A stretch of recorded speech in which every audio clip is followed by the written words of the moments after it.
What's good, YouTube?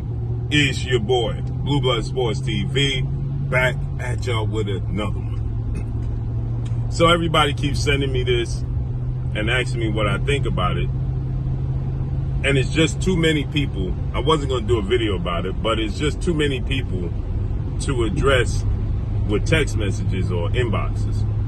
And that's the rumors floating around with the flyer that in January, we're going to have Errol Spence versus Sebastian Fundora and David Benavidez versus David Morrell in January, doubleheader, as you see there.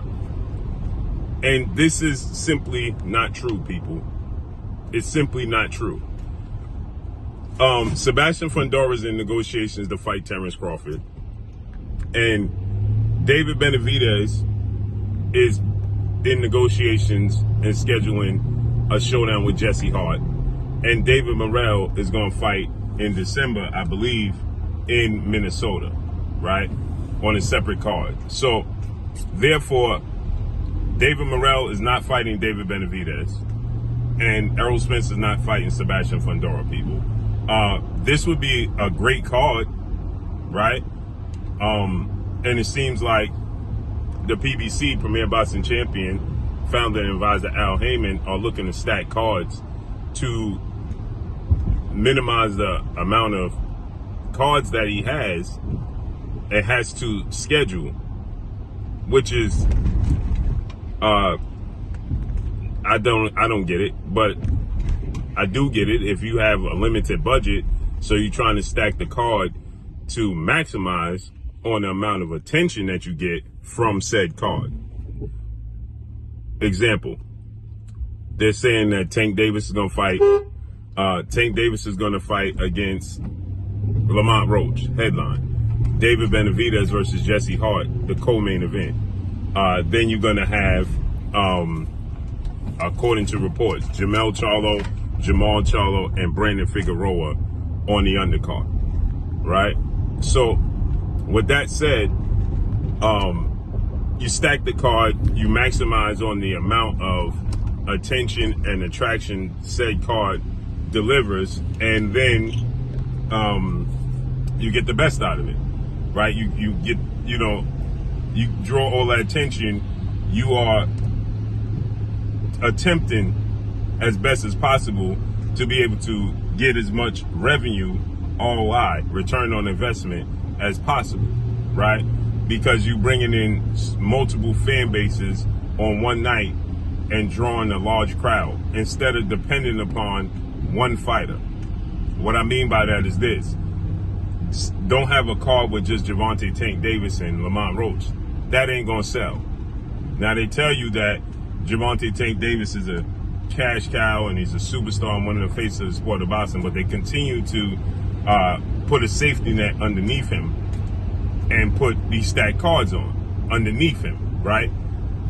Whereas you have Canelo Alvarez, who was guaranteeing to be a large gate, guaranteeing to sell on his own.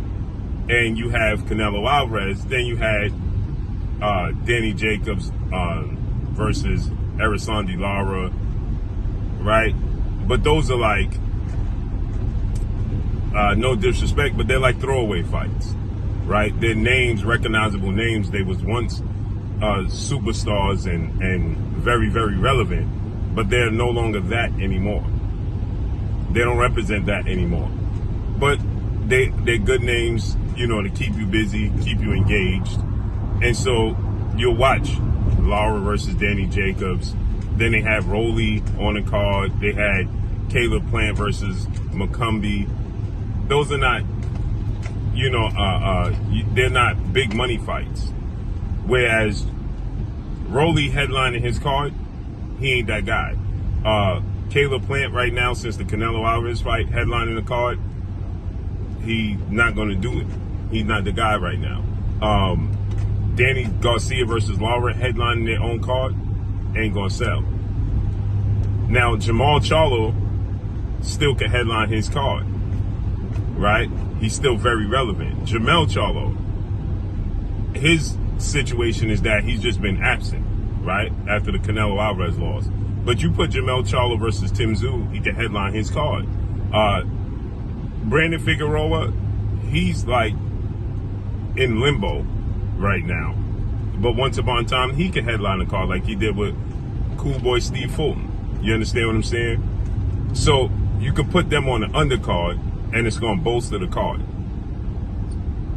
So therefore, it seems like the PBC is looking to maximize, to put themselves in situations where they're not at risk as much to lose money, and they're not trying to put themselves in that position. So it would make sense, but they're stacking Tank Davis undercard, right? Because in my opinion, you should put Tank Davis on his own card, because they promised us 12 to 14 cards, 14 dates. They ain't even get to 6 this year. They're barely getting to 6 this year. So maybe they're starting over for next year. But as far as Errol Spence versus Fundora and David Morrell versus David Benavidez, maybe sometime next year, but not this year. So it's not happening, people, unfortunately. It would have been a great card, entertaining. Errol Spence, Fundora, David Morrell versus David Benavidez, great card. Another thing about this is, why aren't they building David Benavidez as his own entity? Why do they continue to use him to filibust, right? Why are they using him as the attraction to sell the main event? He should be tired of that, in my opinion. But that's all I got for y'all. Follow me on Instagram at Blue Blood Sports TV, all one word. I'm gone. Peace.